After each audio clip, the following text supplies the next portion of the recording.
Hi guys, tonight we don't go to a castle. Instead, we find ourselves in a rented room on a narrow street in 18th century New York City. The air is still, holding the night's chill close against thin walls. Somewhere outside, a watchman's call drifts through the dark, a tired voice marking hours for a city mostly asleep. It might sound peaceful, almost quaint from a distance. But if you had to actually wake up here to live an entire day by its rules, you'd understand something quickly. The greatest challenge wasn't dramatic. It was the quiet, relentless exhaustion of simply keeping a body fed, clothed, and sheltered. You probably won't survive this. Not because of some grand tragedy, but because everyday life here was a series of small, demanding tasks performed without shortcut or reprieve. Survival wasn't about bravery, it was about endurance. So before you settle in, if these journeys into the past mean something to you, consider liking the video and subscribing. And if you're listening right now, I'd love to know, where in the world are you and what time is it there? Leave a comment. It's a small thing, but it connects us across the distance. Now let the lights dim. Let your attention drift into that room where the darkness is just beginning to thin. The bed beneath you isn't soft. It's a wooden frame with ropes stretched tight, topped with a mattress stuffed with straw that rustles every time you move. You're not alone in the room. You can hear the breathing of others nearby. The air smells of old smoke, damp plaster, and the faint, unmistakable scent of a chamber pot kept close for the night. This is where your day in 1776 begins. You wake not because you want to, but because the light, the cold, and the weight of responsibility give you no other choice. The darkness is not silent. It breathes around you, a living presence in the rented room you call home. Somewhere on the narrow street below, the watchman calls the 4:30, his voice muffled by wooden distance, a tired recitation for an audience mostly asleep. The sound does not startle you. You've heard it already this night, marking the slow passage of hours you felt more than counted. A dog barks 3 streets over, a sharp protest that goes unanswered. From the direction of the East River, a low, continuous sigh pushes through the city, the tide turning against wooden pilings and stone quays. These are the sounds of a city holding its breath. The room knows you, you know its every sigh and complaint. The wall you face is not fully your own. The plaster is thin, and through it comes the deep, rumbling snore of the carter who rents the chamber beside yours. The rhythm is familiar, a nighttime companion as constant as your own breathing. The air is close and carries a complex history. There is the damp, mineral smell of the walls themselves, plaster mixed with horsehair. There is the lingering scent of last night's tallow dip, a greasy, smoky odour that clings to everything. And there is the sharper, more immediate note from the chamber pot tucked beneath the bed, a necessary presence in a world where a midnight trip to the backyard privy means dressing and descending 2 flights of draughty stairs. You shift, and the bed announces the movement with a chorus of creaks from its rope supports. The mattress stuffed with straw that crackles softly has moulded to your shape over months, forming a shallow nest that is never quite comfortable. The wool blanket covering you is heavy, rough against your cheek, smelling faintly of lye soap and old sweat. As you settle again, a faint itching sensation travels across your calf. You do not scratch immediately. Fleas are a fact of life, especially in summer, and you have learned to distinguish between an itch that demands attention and one that can be ignored. This one you ignore. Your mind is drifting now, caught in the fragile space between sleep and waking. This waking is not an accident or a failure of rest. Historians of sleep note that this segmented pattern was common, a natural rhythm in a world of long nights and unreliable light. You have slept a first, deep sleep. Now comes a period of watchful quiet before dawn pulls you fully into the day. The darkness begins to soften. It is not a sudden change, but a gradual thinning, a shift from absolute black to a deep, velvety grey. A sliver of pale light defines the edge of the small window across the room. It is not yet sunrise, but the world is beginning to distinguish itself from the void. The snoring next door has ceased. The watchman's call does not come. In the new quiet you feel the temperature. The night's chill has settled into the bones of the house, seeping through floorboards and around the window frame. The blanket's warmth is a precious localized zone you are reluctant to leave.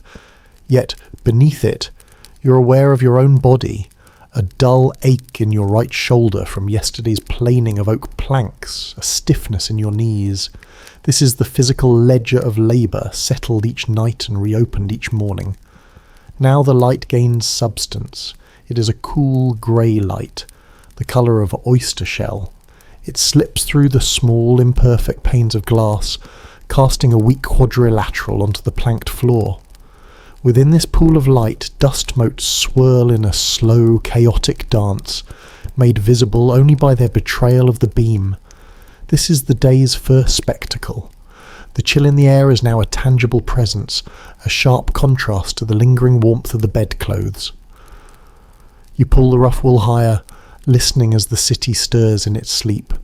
A new sound enters the mix, the distant hollow rumble of wagon wheels on cobblestones, likely a farmer from Long Island or New Jersey making an early start for the fly market. From further away comes a faint percussive thumping, rhythmic and steady. Someone is already at work, perhaps a baker's apprentice needing the first dough of the day, the oven fires being stoked to life. The smell of wood smoke, always present, seems to gain a new, purposeful note. The decision to move is not a conscious one. Your body makes it for you. A deeper chill nags at you where the blanket has fallen away. The pressure in your bladder, ignored until now, becomes insistent. You sigh, a small cloud of vapour appearing briefly in the air. The bed groans in earnest as you roll onto your side and push yourself up. The straw mattress whispers a dry protest. Your bare feet meet the floorboards, and the shock of the cold wood is immediate and complete. It is a rough, grainy cold that seeps instantly into your soles. You stand, joints popping, muscles stretching reluctantly. The room feels smaller when you are upright, the ceiling low enough that you must mind your head near the beams. The chamber pot is retrieved from its shadowy place. The porcelain is cold to the touch. The act is routine, unhurried, performed in the half-light. The sound is loud in the quiet room. When finished, you slide the pot back, its weight settled. There is no shame in this, only practicality. Emptying it will be a later task, one of the first of the day. On the small table by the bed sits a tin cup and an earthenware pitcher. You lift the pitcher, feeling its diminished weight, and pour a few inches of water into the cup. The water has sat all night. It tastes flat and metallic, of the cup itself and the stillness of the room. It is cold enough to make your teeth ache, but it clears the thickness from your mouth and throat. You stand for a moment by the window, looking down into the narrow canyon of the street. The grey light has strengthened, turning the world into a sketch of itself. Dark shapes of opposing buildings, the glint of a puddle in the rutted road below.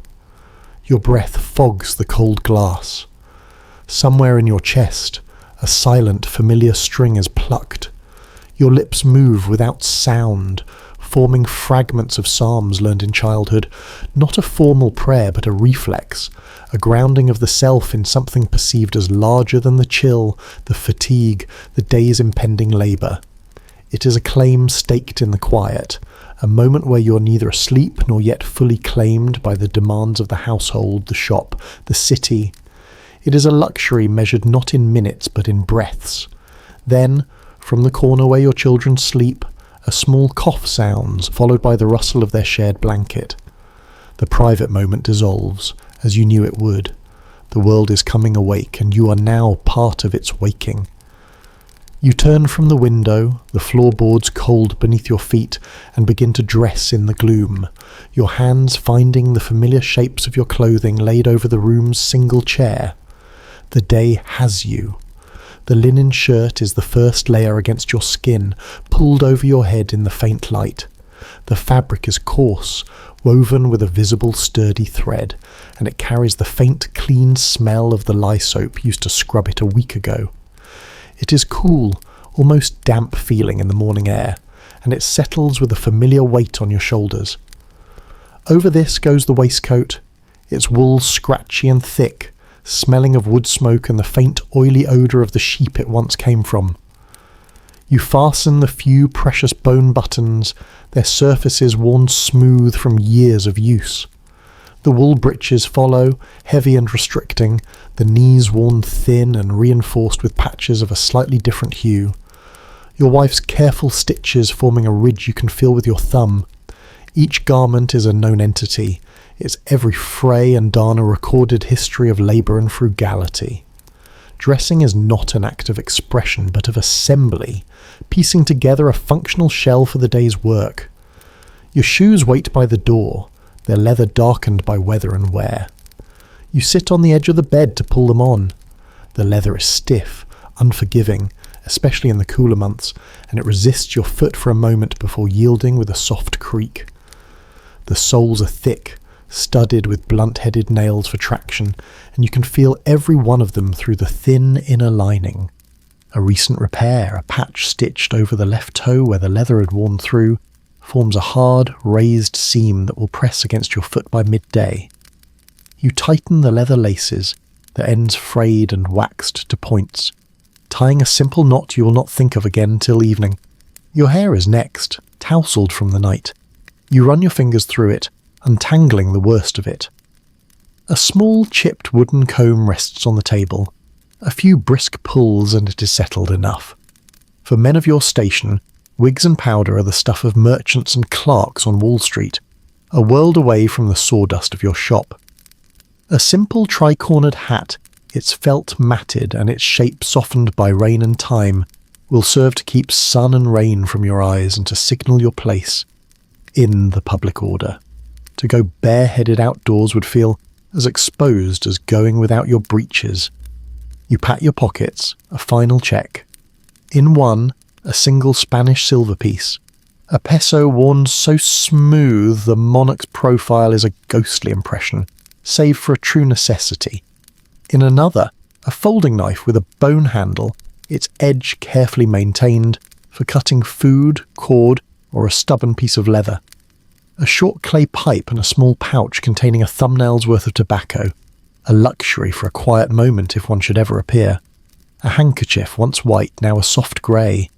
These are your worldly movables, each with a purpose, each a small weight against your thigh.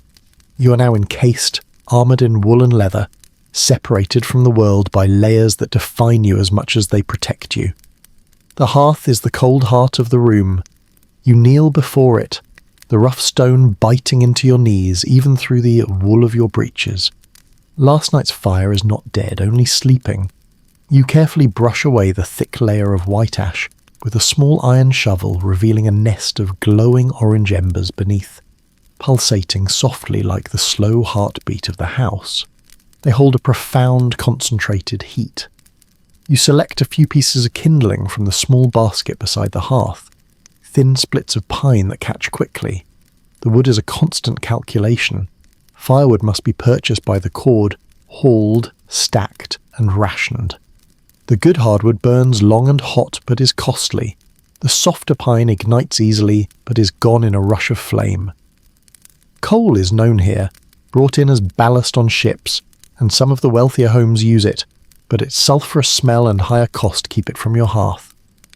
You breathe gently on the embers, watching as a wisp of smoke rises from the pine.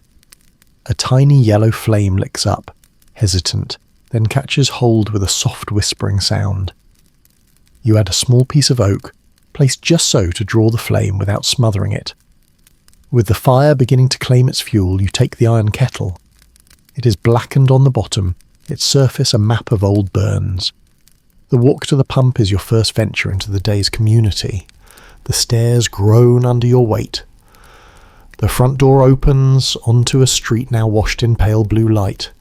The air is fresh and cold, smelling of damp earth and the distant salt of the river. A few doors down, Mistress Brinker is already at the common pump, her shawl pulled tight. She nods, you nod back. No words are needed this early. The pump handle is cold iron, its motion stiff. You work it, the squeal of metal on metal breaking the morning quiet, until water gushes forth, clear and shockingly cold. You fill the kettle, the weight a solid, anchoring pull in your arm. Back inside, the water is poured into a larger pot, already set on the hearth's iron arm, which you swing over the now established fire. The flames welcome it, their heat beginning to radiate into the room, battling the entrenched chill. This fire will now be the day's steady companion, its purpose shifting from warmth to cooking and back again, a fragile centre of gravity around which all domestic life will orbit. The smell of the burning oak begins to mix with other scents. Your wife is moving now, her own morning rituals complete. She takes the pot of water, now warming, and pours a measure of coarse ground cornmeal into it from a linen sack, stirring with a long wooden spoon. The mixture is plain, pale yellow, thickening slowly as it heats. This is *samp*, or porridge, the unchanging foundation of 1,000 mornings. On the table, she places the remains of last night's loaf, a dense dark bread made from rye and cornmeal, its crust hard and chewy. A crock of butter, pale and salty, appears, along with a jug of small beer, a thin, low-alcohol brew that is safer to drink than water and provides a mild sustenance. The children emerge, their faces soft with sleep, dressed in smaller versions of adult clothing. They sit quietly on the bench, their eyes on the pot. Your apprentice, a boy of 14 who sleeps in the attic space, comes down the ladder, his hands and face already washed at the pump outside. He takes his place at the end of the table, awaiting instruction with a quiet deference. The meal is served in wooden bowls, their interiors stained a deep brown from years of use, holding the accumulated ghost flavours of every meal past. The spoons are pewter, cold against your lips, quickly warmed by the hot porridge. The bread is torn, not cut, its coarse texture demanding chewing. You dip a piece into the small beer to soften it. There is little conversation. The children eat methodically, their small spoons scraping the bowls clean.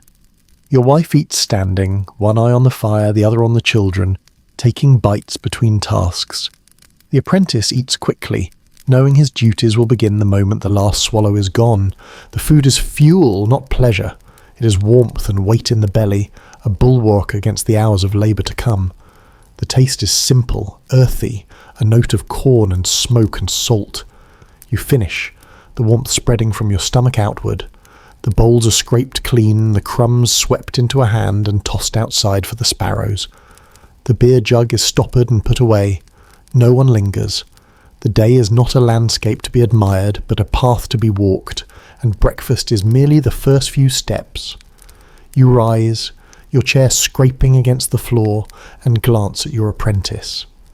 He is already fetching your tools from their chest, laying them out on the workbench by the window where the light is growing stronger. The fire crackles, settled into its day-long labour. You are dressed, fed, and anchored. The world outside the door is now waiting.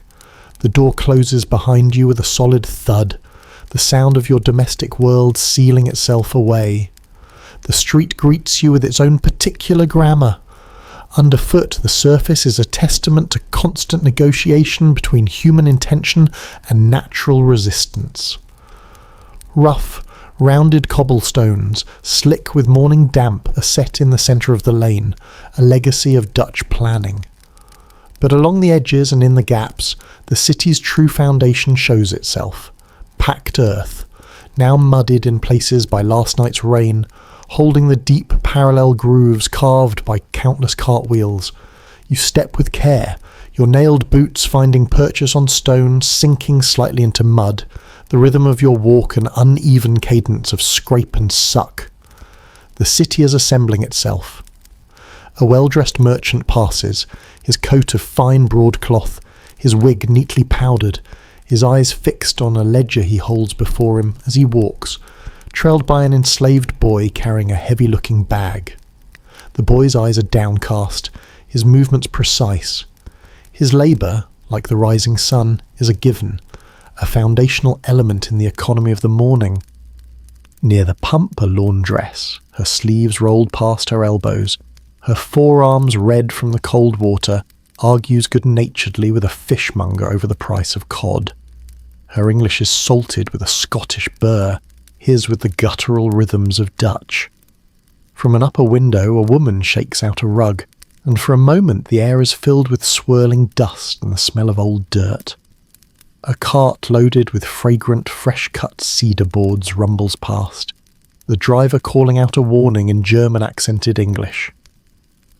This is the soundscape of New York, a dense tapestry woven from English commands, Dutch curses, German greetings, and the African rhythms of speech among the enslaved, all underscored by the bleating of sheep being driven to the slaughterhouse, the clang of a blacksmith's first strike, and the distant mournful cry of gulls over the East River docks.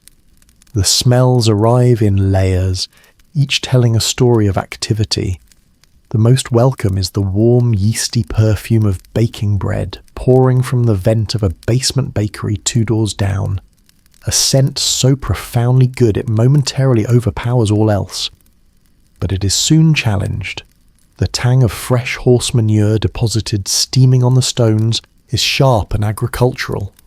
The pungent, ammonia-rich odour of yesterday's urine trickling from an alleyway grate speaks of a city without sewers.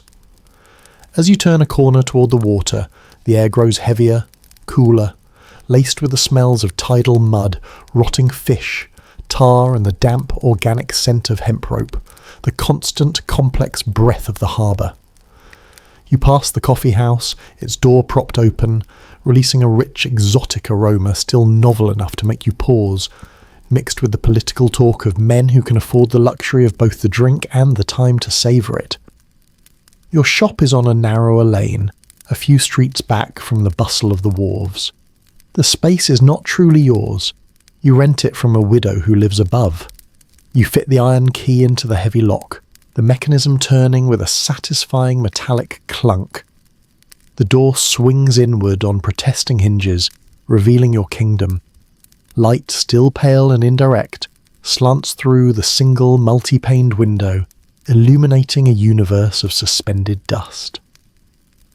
The room is long and narrow, dominated by the solid bulk of your workbench, its oak top darkened and stained by a decade of oil, glue and effort, scarred by 1,000 chisel cuts and saw nicks. The air here is different from the street.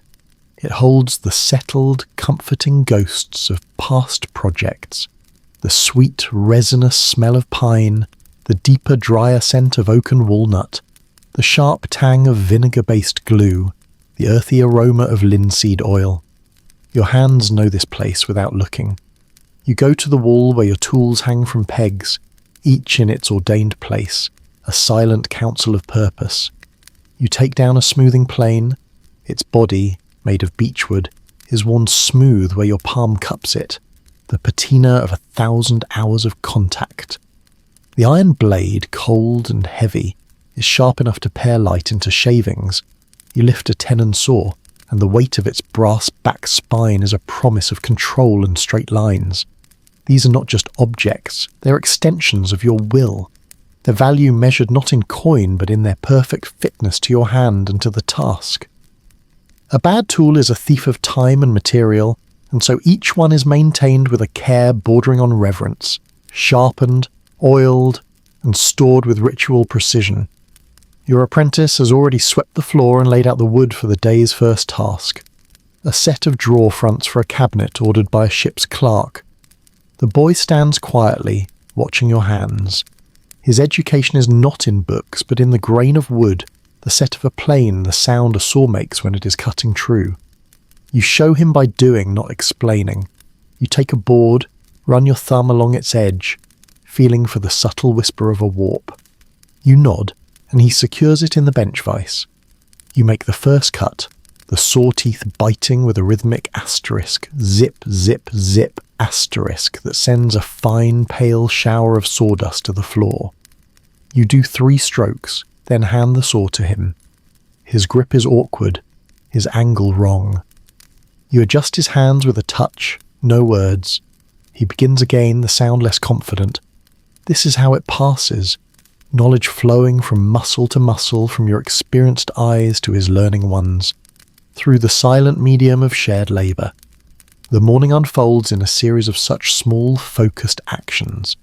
The shop fills with a symphony of purposeful sound, the rasp of the plane leaving a curl of wood thin as parchment, The solid asterisk, thwack asterisk of the mallet on chisel, the steady back and forth whisper of sanding. Time is not measured in hours, but in progress. The pile of rough stock diminishes, the stack of shaped, sanded components grows. Your world contracts to the point where the plain iron meets the wood, to the line drawn in charcoal on a board. The light through the window moves, sliding across the bench, warming the wood dust.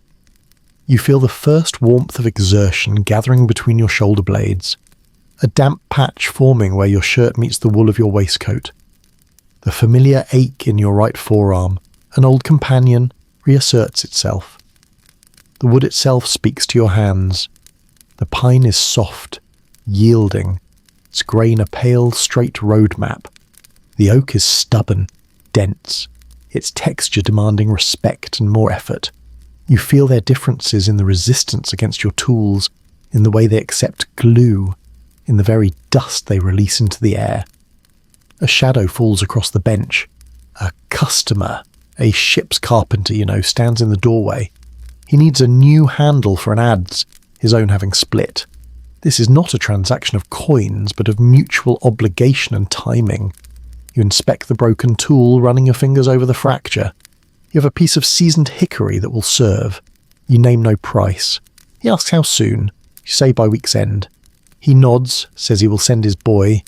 He mentions casually that his brother-in-law might need a new chest. You thank him for the word. The conversation lasts less than a minute. The agreement is sealed not by paper but by reputation, by the unspoken understanding that you will do good work and he will pay you fairly, if not today, then when his own accounts are settled.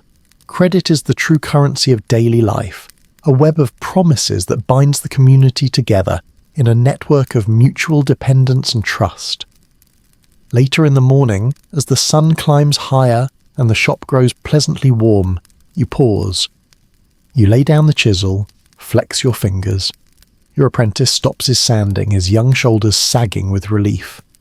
You take a clay cup from a shelf and dip it into the small barrel of weak beer in the corner, drinking deeply. The boy does the same. For a few minutes you simply exist in the quiet. The sounds of the street filter in, a woman calling for a child, the bell of a passing cart. A fellow joiner from down the lane sticks his head in, asks if you can spare a handful of cut nails next week. You say you can. He shares a piece of news heard at the docks. A ship from London arrived with word of new duties proposed on molasses. You both grimace. It is a worry, but a distant one. A cloud on a far horizon. Your immediate horizon is the drawfront waiting on the bench, the growing hunger in your stomach, the promise of the noon bell. The conversation drifts, then ends as naturally as it began. He goes back to his shop, you back to your bench. The interlude is over, but it has served its purpose. The rhythm resumes, the saw sings, the plane whispers, and the morning, measured not by clocks but by the steady accumulation of skilled labour, continues its inevitable patient march toward noon. The sound begins not as a noise, but as a vibration in the air, a deep bronze tremor that rolls through the stone and wood of the city. It is the bell of Trinity Church, its voice the most authoritative in the chorus of timekeepers.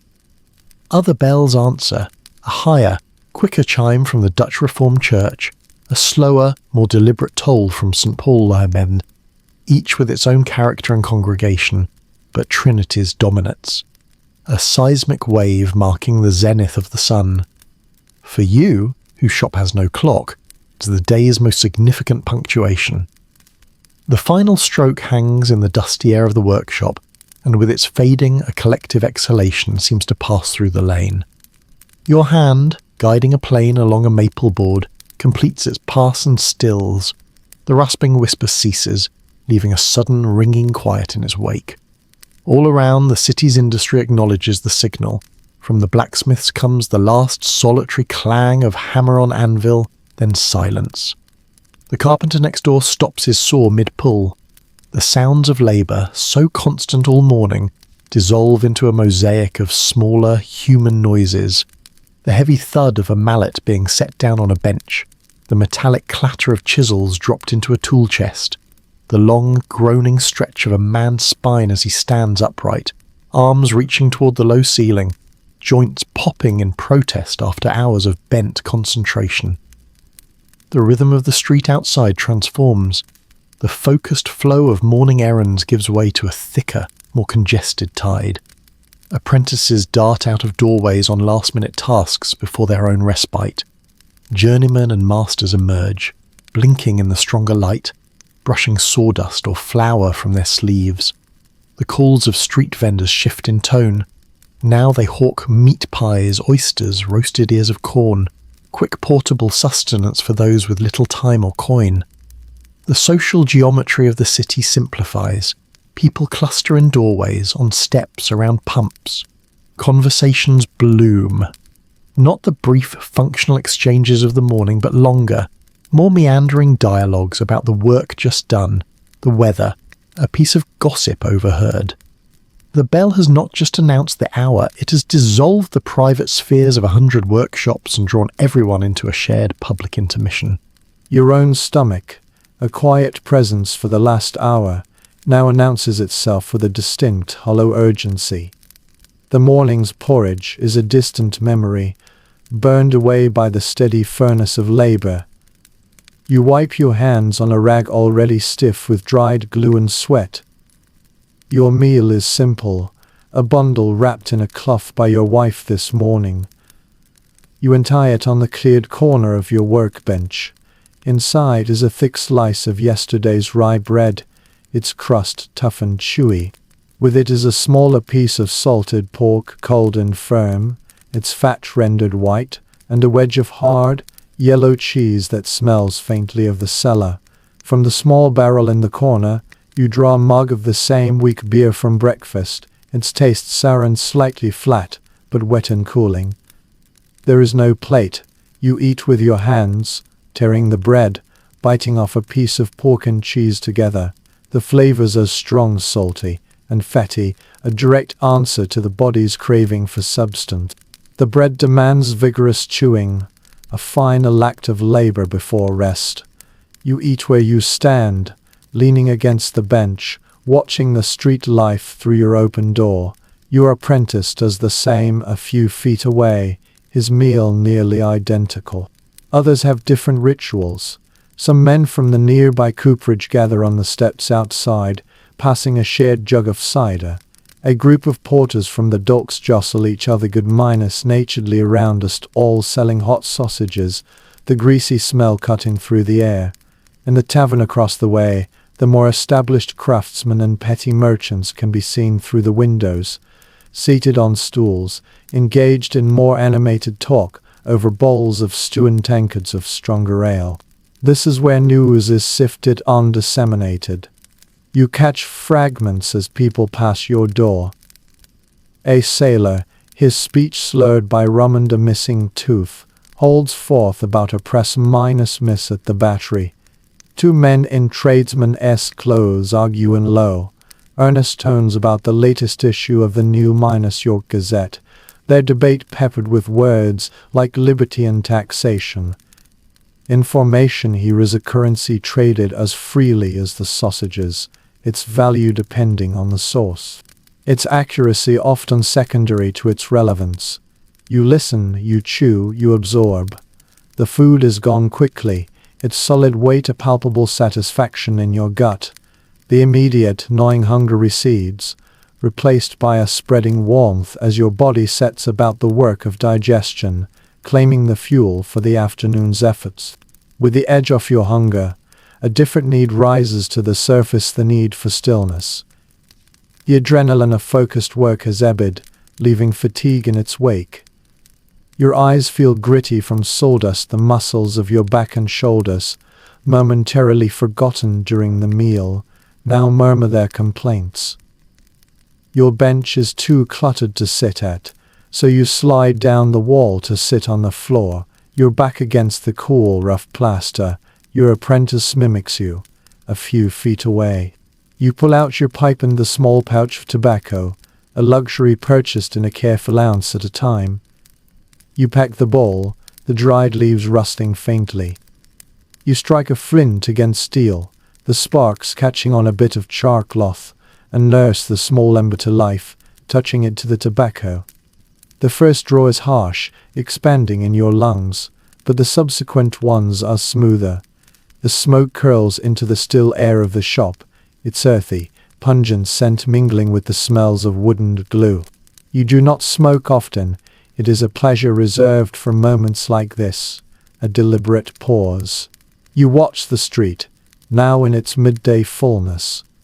A finely dressed woman, her skirts held delicately above the muck, is helped from a chair sedan by enslaved attendants. A gang of enslaved laborers, their movements synchronized under the watchful eye of an overseer, all stones for a new foundation. Children too young to be apprenticed chase a wooden hoop, their laughter a bright, fleeting counterpoint to the adult world's gravity. Your mind, freed from the strict demands of measuring and cutting, begins to wander. You think of the afternoon's work. The drawer fronts need to be fitted and glued, a tedious task requiring patience. You think of the pieman towed by the ship's carpenter, and whether you should mention it when his boy comes for the adze handle. You think of your wife, likely at this moment scouring pots or mending a shirt, and of your children, perhaps fetching water or being told their letters by a neighbor if you are fortunate. The responsibilities are a gentle, constant pressure, a map of concerns that guides your every decision. The pipe bowl grows warm in your hand. The tobacco burns down to ash. The church bell does not ring again. You measure this rest by the gradual diminishment of the crowd in the street, by the softening of the light as the sun passes its peak, by the slow return of a willingness in your own limbs to move. The break is not about idleness, it is about restoration, a necessary recalibration of the body and mind before the long, sloping descent of the afternoon begins. You tap the ashes from your pipe, tuck it away, and with a deep final breath, push yourself up from the floor. The wood of the bench feels familiar under your palms as you lean on it, readying yourself. The interlude is over. The tools wait, silent and expectant, for your hands to give them purpose once more. The first movement is the hardest. Your muscles, having softened into the brief respite, protest as you lift the plane again. There is a stiffness in your shoulders, a dull reminder of the morning's repetitive motion.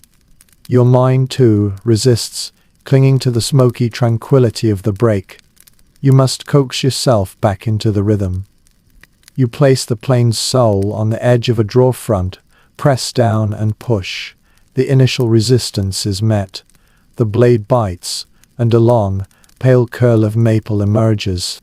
That first successful pass is the key. Your body remembers the knowledge stored in sinew and bone, overriding the desire for stillness. Your focus narrows, flowing back into your hands, into the connection between tool and wood. The world of the shop reconstitutes itself around this singular purpose. The light has shifted. The broad, high beam of noon that once flooded the center of the room has narrowed, slanting in at a sharper angle. It paints a long, distorted rectangle of gold across the far wall, illuminating dancing motes of sawdust you have stirred back to life. The shadows have grown longer, deeper, pooling in the corners and under the workbench. Your own shadow, a dark twin, works alongside you on the wall, tinged with the amber of the declining sun. The temperature in the room has changed as well. The morning's residual chill is gone, burned away. Now the heat of your body and the friction of work combine with the trapped afternoon air. A bead of sweat traces a slow, itchy path down your spine, soaking into the linen of your shirt. The wool of your waistcoat feels heavier, a warm, scratchy shell. In winter, this hour would bring a different struggle, the brief warmth of midday rapidly leaching away, leaving a creeping cold that would stiffen fingers and make the tools feel like ice. But today, in the grip of a temperate season, it is the weight of warmth you carry, a personal summer within the confines of your woolens. A shadow falls across your work, not the long shadow of the afternoon, but a human one. You look up to see the wife of a shopkeeper from Queen Street. She needs a new shelf for her storeroom, something sturdy and plain. The interaction is different from the mornings with the ship's carpenter. There is a more formal distance. You discuss dimensions, the type of wood pine will do, it is cheaper, and the timing. She does not haggle extensively but asks if she might settle the account after the next market day, when her own takings are tallied. You agree, as you have done a dozen times before. The coin is rarely immediate, the economy runs on a circuit of promises and remembered debts. You make a note in your mind, associating her face with the promised shelf and the sum of 3 shillings. Her word and yours are the only contracts. Payment, when it does come, is a physical puzzle. Later that afternoon, a boy delivers payment for a small job completed the week before. The coins are dropped into your palm, a jumble of metal. Here is a British shilling, worn so thin the monarch's profile is a ghostly smear. Next to it, a Spanish piece of 8, chopped into ragged quarters bits to make small change, its sharp edges catching on your calloused skin. A Dutch duet, a tiny copper coin nestles in the crease of your hand. You weigh them instinctively, your fingers assessing size and heft, your eyes scanning for the stale shine of a counterfeit pewter coin washed in silver. You trust, but you verify. This is the tangible reality of money, heterogeneous, worn, and constantly scrutinized. Aboard for hours. You stretch, hearing vertebrae crackle, feeling the pull of tired muscles. The sensations are not sharp pains but the dull, honest echoes of a day spent in purposeful motion. They are the physical signature of your craft, a familiar and, in a strange way, comforting reminder of your own endurance. You close the ledger, blot the ink, and sit for a moment in the gathering twilight of the shop. The air still holds the day's warmth and the scent of honest labor. The account, for now, is balanced. The flow of humanity in the street has changed its current. The purposeful, directional movement of the workday is over, replaced by a slower, more diffuse convergence toward homes and taverns. You join this river of the weary. Ahead of you walks a ship's cocker, the strong smell of tar clinging to his clothes like a second shadow. A group of enslaved men, their day's labor for their master complete, move with a different tiredness, a profound bodily fatigue unalleviated by the promise of personal rest. Their eyes wary. A clerk from a counting-minus house, his ink-minus stained fingers clutching a folded newspaper, walks with a quicker step, his mind perhaps still entangled in columns of figures. The visual language of class is on full display in the fading light, the fine wool of a merchant's coat, the practical leather aprons of craftsmen, the simple, homespun fabric of laborers, the drab but serviceable clothing of the enslaved. The street is a tapestry of exhaustion woven from 100 different threads of toil. The fly market and smaller street stalls are in their final, desperate hour. The cries of vendors take on a new urgent tempo. What was fresh this morning must not be kept overnight. Oysters, a penny a score, pears, soft but sweet, candles, last dip. The bargaining is sharper, more theatrical. A fishwife holds up a mackerel, its eye already clouded, arguing its worth with a cook from a tavern. A farmer from beyond Bowery Lane reduces his price for a basket of wrinkled apples. Already thick with a day's accumulated smells, gains a sour top note of overripe fruit, fish guts, and the damp woolen scent of crowds. You purchase nothing. Your wife has managed the household's needs. You move through this final frenzy of commerce as a spectator, its urgency a reminder of the narrow margins on which so much of the city's life is balanced. The most profound change is the failing of the light. The long shadows have merged into a general gloom. The sky above the narrow lane is a strip of deepening indigo. Windows that were open during the day begin to shutter closed, squares of warm, yellow candlelight appearing in their stead like distant, isolated stars. Here and there, A man carrying a pierced-in lantern appears, his small island of swaying light making the surrounding darkness seem only deeper and more impenetrable.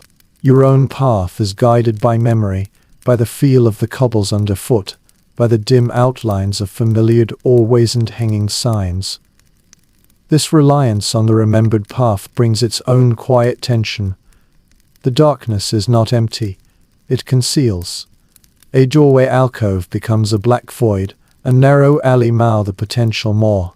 You walk a little quicker, your shoulders tightening slightly. Community watchfulness is the true defense against the night. The sight of a known neighbor at a window, the sound of familiar voices from a tavern, the distant call of the watch as he begins his rounds, these are the intangible threads that weave a net of perceived safety over the descending dark. You trust in this net, but you do not test it. Your own door is a welcome, solid silhouette. You knock, a specific rhythm to quick, one slow that identifies you. The sound of the bolt being drawn back from within is deeply satisfying. The door opens, and the world of the street, with its chill and its lurking shadows, is shut out. Your wife stands there, her face illuminated by the hearth fire behind her, a tired smile touching her eyes. The children rush from their corner, not with boisterous energy but with a quiet, clinging affection born of a long day's separation. This is the ritual of return, a silent reaffirmation of the circle that holds you. Inside, the air is close-walled and laden with the rich, savory smell of the evening pottage simmering. You shed your outer layers, the heavy waistcoat, the tool belt. The physical sensation is one of immense, almost giddy lightness, as if you have removed pieces of your own skeleton. The wool, which felt like a protective shell against the world, now feels like a prison discarded. You hang your hat on its peg, a formal surrender of the public self. The single room has undergone its daily metamorphosis. The table where your wife spent the day mending or sewing is now cleared for the coming meal. The children's few playthings, a whittled wooden horse, a cloth doll are tucked into a corner. The space around the hearth, always the center, now radiates a domestic gravity, pulling the family into its orbit of warmth and light. Your children look softened by the day. Their eyes are heavy lidded. The boy, who spent hours running errands for a chandler, sits slumped on a stool, staring into the flames. The girl, who helped her mother shred vegetables and lined an neighbor's toddler, leans against your leg, her thumb creeping toward her mouth, a habit she is trying to outgrow. Their toys are not for idle amusement, but instruments of imitation, the doll to practice swaddling, the wooden horse to enact stories of travel. They hear from carters. They hear rehearsal for light. Your wife moves between hearth and table with a fluid efficiency that speaks of constant practice. She stirs the pot, checks the bread warming on the heart sign, lays out the wooden bowls. But in the set of her shoulders, in the quick, assessing glances she gives to the pile of mending still waiting, to the dwindling still waiting, to the dwindling sack of meal in the corner, you read the silent catalogue of her day. It is a ledger of tasks completed and tasks deferred, of resources managed and anxieties contained. Unlike yours, has no clear start or finish, no product to point to with pride save for the continued functioning of the household itself. Her smile is genuine but brief, often fading as her eyes land on the next thing that needs doing. She asks about your day, and you give a short summary: the cabinet, the promised shelf.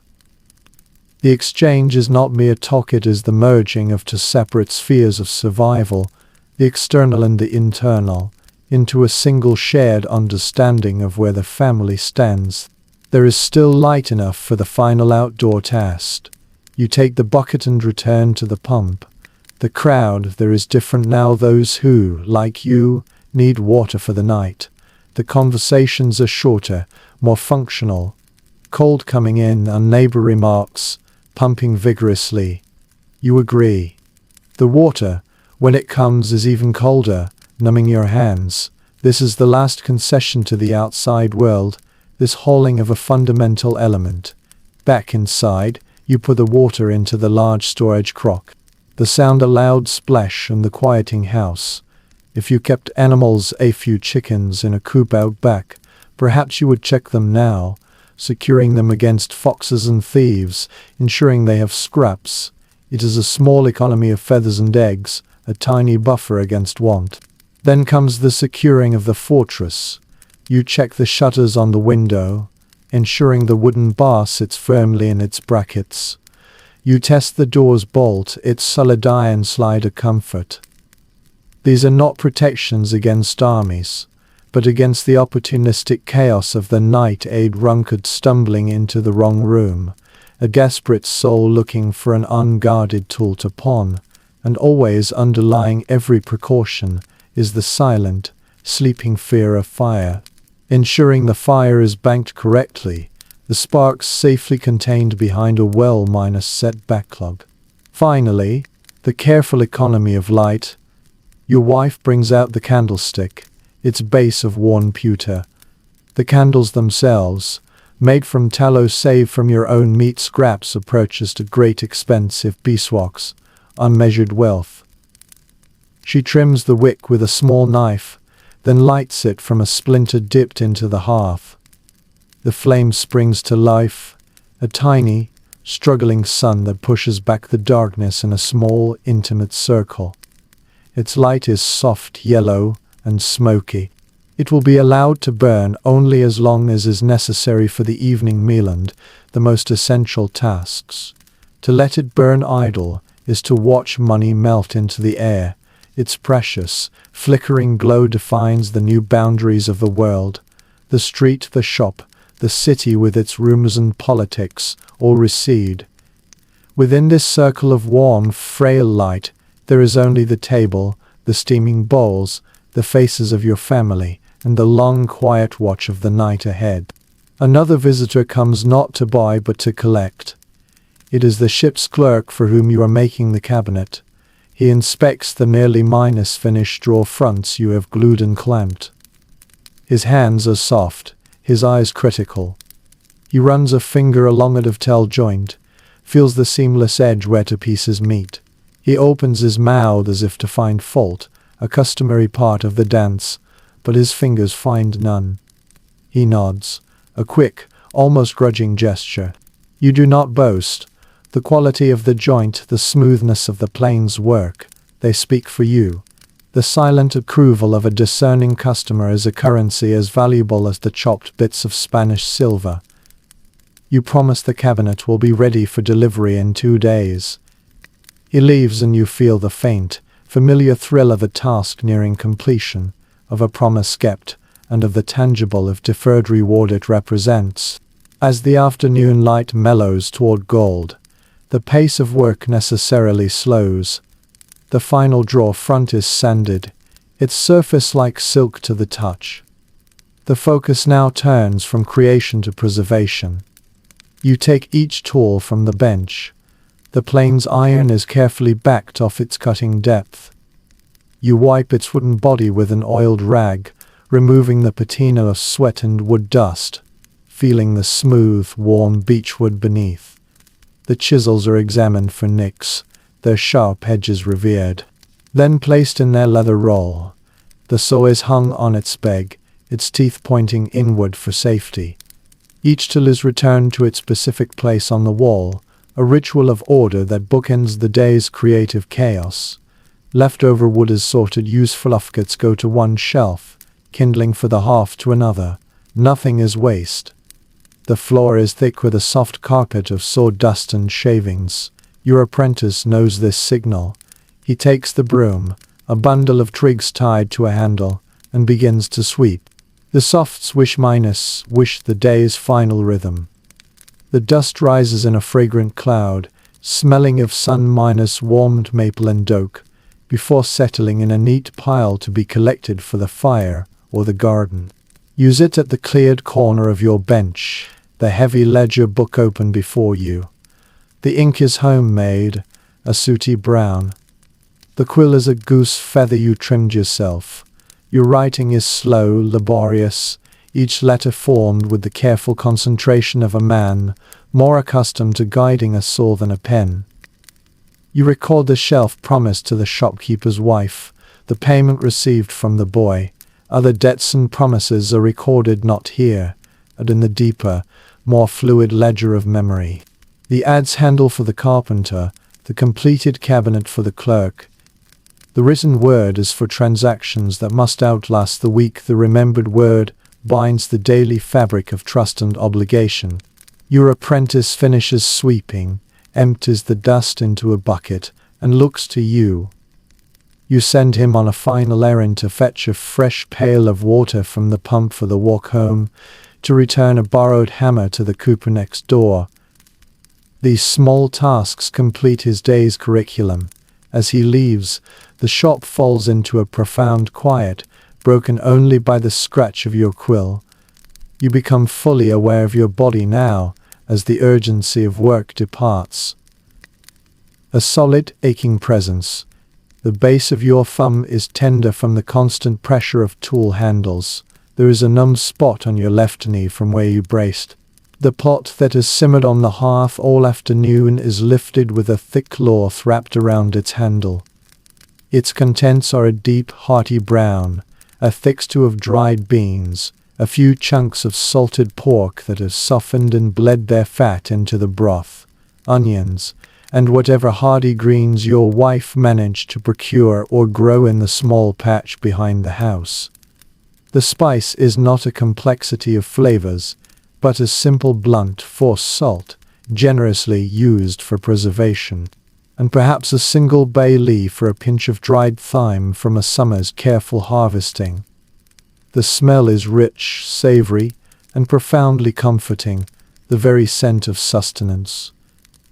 It is ladled into wooden bowls, each portion calculated not by desire but by need, ensuring enough for a second helping, if hunger demands it, and maybe a little left for tomorrow. The candle is placed at the center of the table, its flame the sun of this small, closed universe. In its soft, wavering light, faces are transformed. The sharp lines of daylight are gone, replaced by pools of shadow in eye sockets, under cheekbones, highlighting the tired curve of a mouth. Your wife's hands, as she serves, are painted in golden deep umber, the calluses and fine cuts from a day's work visible in the textured light. Their eyes large and dark as they watch the steaming bowls descend. There are no individual plates. A shared loaf of bread rests on the table, torn into pieces, used to sup up the broth. The single spoon each of you owns moves from bowl to mouth with a steady, rhythmic scraping. The food is hot, salty, and filling. It is not eaten with ceremony but with a focused gratitude that borders on urgency. The warmth spreads from your stomach outward, a physical echo of the hearth's glow. Conversation is sparse, woven between mouthfuls. You might mention the ship's clerk and his approval of the cabinet joints. Your wife might share that the chandler's wife is with child again, or that the neighbor's apprentice ran off and was brought back by the constable. The news is local, immediate, tangible. Talk of Parliament, of taxes, of the growing unrest in Boston, feels like a distant thunder. You sense its vibration, but it is not yet broken over your own roof. It is mentioned in lowered tones, if at all, often followed by a glance at the children or a change of subject. The meal is more about presence than discourse, the simple act of sitting together, sharing the same food from the same pot, in the fragile circle of light against the pressing dark, is the communication that matters most. When the last drop of broth is so peepee-ed up with the last crust of bread, the ritual of conservation begins anew. The bowls are scraped clean.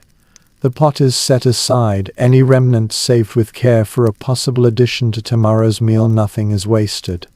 Water, that precious commodity, is used sparingly for cleaning.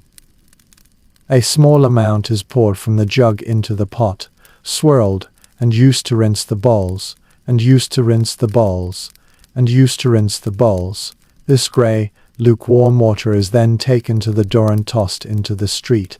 A final concession to the night. The table is wiped with a dry cloth.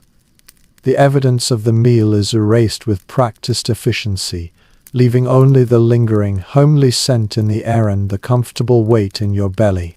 The candle now enters its second, more precious life. It is moved from the table to a smaller stand near your wife's customary chair. Its light is no longer for communal eating but for individual, necessary work. Your wife takes up her mending basket.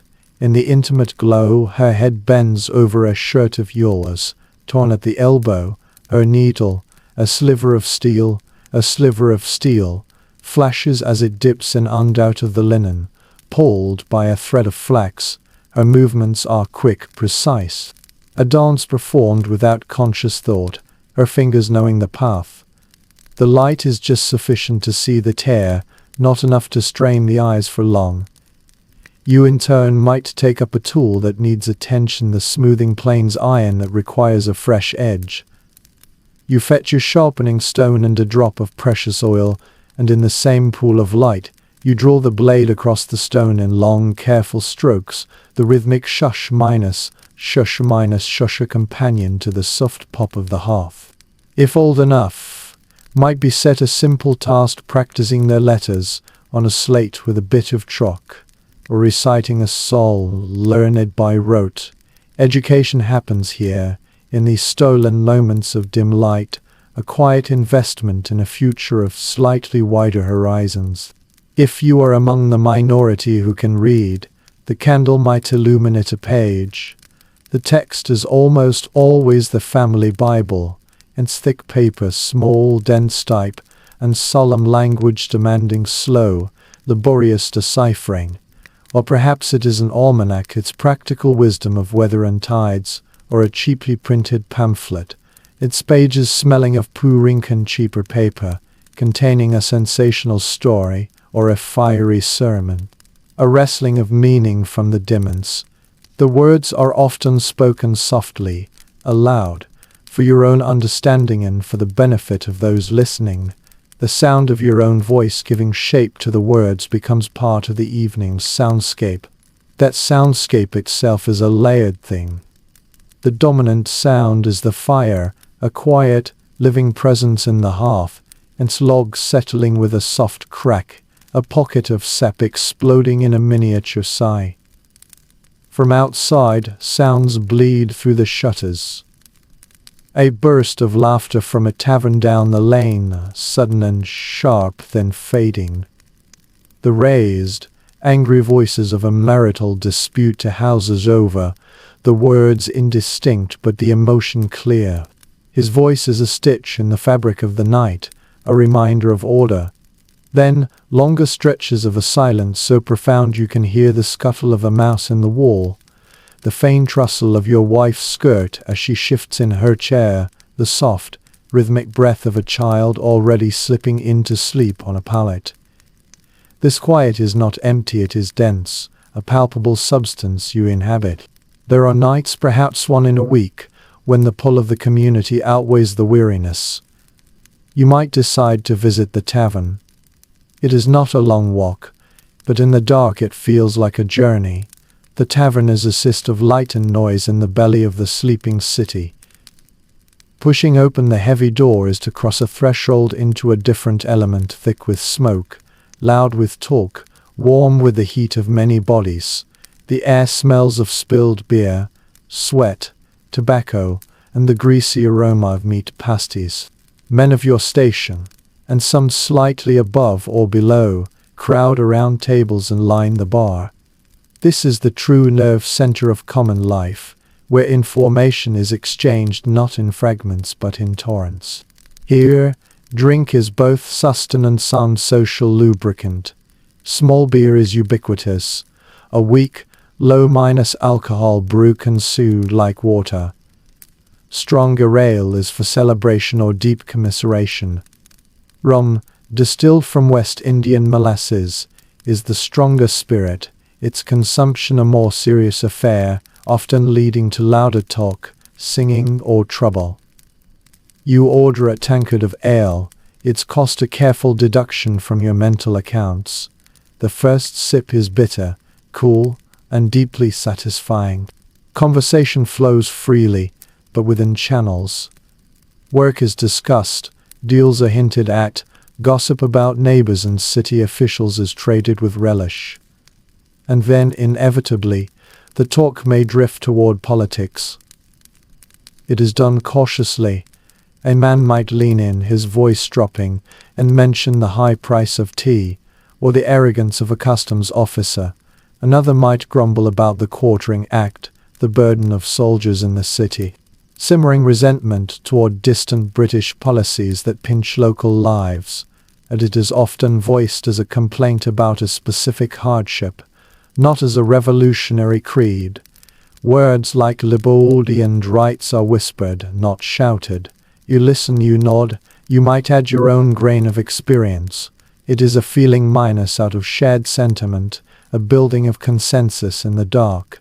To speak too boldly is to risk your reputation, your business, or worse. The tavern keeper has ears, and not all patrons are friends. When the tankard is empty and the talk has circled back to safer ground, the likelihood of rain, the quality of this year's cider, you know it is time to leave.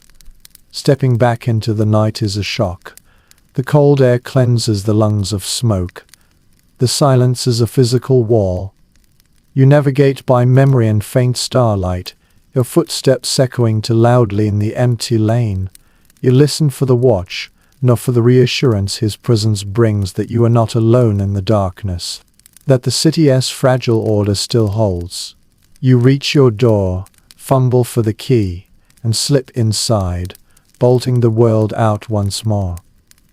The tavern warmth and noise are now a memory replaced by the deeper, quieter warmth of the hearth and the soft, regular breathing of your sleeping family. The public sphere is shed like a coat. The private, with its own burdens and comforts, reclaims you completely. The candle flame wavers, its life measured in the final pooling of tallow at its base. The time for its sacrifice has come. You take up the snuffer, a simple tin cone, and lower it over the flame. There is a faint hiss, a tendril of smoke that smells acrid and greasy, and then the light is gone. Not lessened, but utterly extinguished.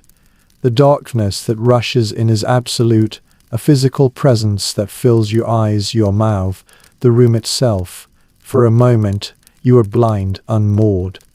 Shapes begin to resolve from the void, the deeper black of the hearth opening, the faint grey rectangle of the shuttered window, the lumpy silhouette of furniture.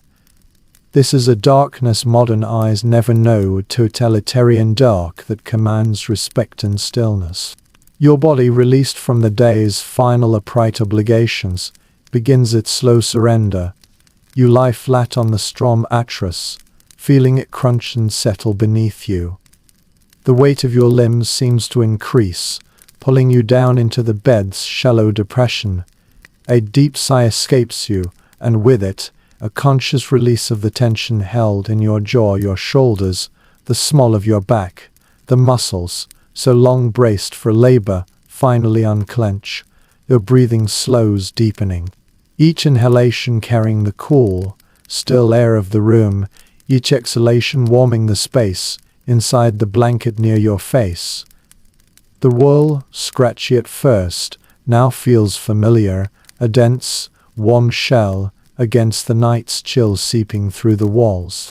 In this borderland between day and sleep, your mind, freed from directing hands, begins its own wandering work. It rehearses tomorrow's tasks, the cabinet to be delivered, the shelf to be started. It worries at loose threads, a slight cough your youngest child had at supper, the dwindling grain in the sack, the unpaid balance from the tailor. These thoughts are not frantic, they are the quiet, circling patrols of a mind accustomed to stewardship. Fragments of prayer, not the formal verses of church, but simple, earnest phrases sent into the darkness. A plea for health, for continued strength, for preservation from fire and fever. It is less a conversation than a casting of anchors, a way of securing your vulnerable self to something perceived as stable and vast. Gradually, the practical and the petitional both lose their sharp edges. The cabinet, the cough, the words protect us all blend into a murmuring stream of semi-minus consciousness. Your body temperature shifts, warming the cocoon of bedding. The ache in your shoulder, a constant companion, fades into the background hum of existence. You cross a threshold without knowing it, slipping into the first, deep well of sleep. This sleep is profound, a drowning in oblivion, the body's urgent payment of its debt to itself. For a few hours the world ceases. You return not with a start, but with a gentle surfacing. One moment you are nowhere, the next, you are simply here in the bed, in the dark, awake. There is no disorientation. This waking is as natural as the first one before dawn. Historians note this segmented pattern was simply the rhythm of the night, not a disorder but an expectation. You lie still, eyes open to the same absolute, the deepest fatigue gone, but full wakefulness has not reclaimed you.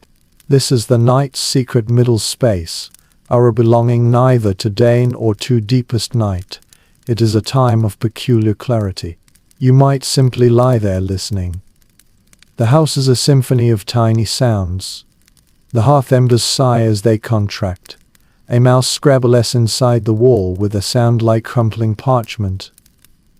The wind, which you did not notice before, presses against the shutters with a soft, moaning pressure. From outside comes the call of the watch, his voice faint with distance.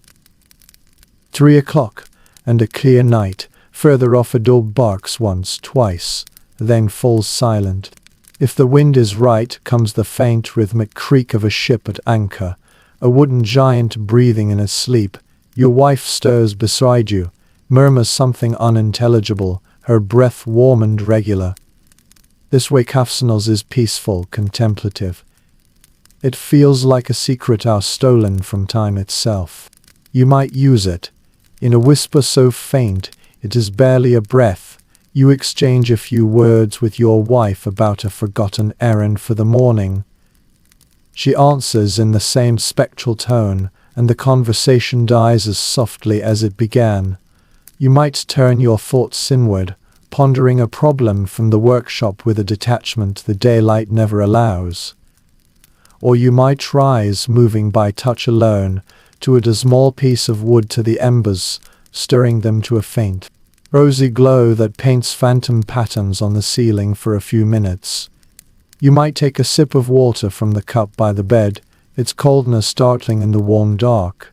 Some might pray again, these midnight prayers feeling more intimate, more heard, than any others. This time is not wasted, it is simply different, a space for the mind and soul to move in ways the crowded daylight forbids. Eventually, the gentle tide of sleep begins to pull again. The body, having had its moment of quiet watchfulness, is ready to return. The second surrender is different. You do not fall into an abyss, but drift into a shallower, more porous state. Dreams visit here more easily, weaving themselves from the day's leftovers, the feel of wood grain, the face of a customer, the smell of the tavern's smoke. The dreams are rarely grand or terrifying, they are mundane, echoes more than visions. You dream of planing a board that never grows smooth, of walking a familiar street that suddenly has no end. The boundary between the dream and the awareness of your own resting body is thin. You are in a way, both asleep and awake, cradled in the soft, familiar darkness of the room, listening to the house breathe around you, feeling the gradual, imperceptible shift in the air that signals the night is aging, that the world is slowly turning back toward the light.